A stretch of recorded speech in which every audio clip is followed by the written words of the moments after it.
جمعہ کے دن کی ایک اہم خصوصیت۔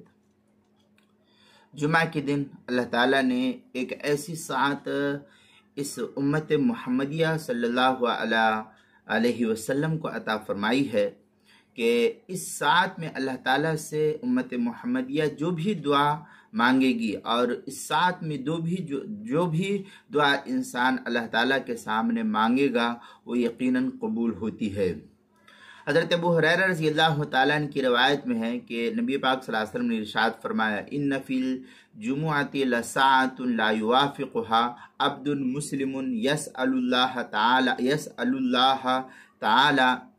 اللہ تعالی فیہا خیرا الا اعطاہ ایاہ۔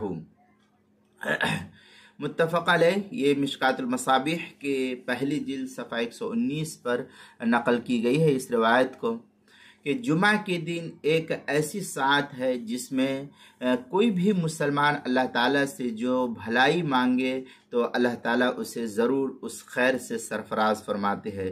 لہذا ہمیں بھی جمعہ کے دن خوب اہتمام کے ساتھ دعاؤں کے مانگنے کی کوشش کرنی چاہیے۔ یہ تفصیل جو ہے تھوڑی سی کتاب المسائل کی پہلی جلد صفحہ 448 پر بھی اس کو نقل کی گئی ہے۔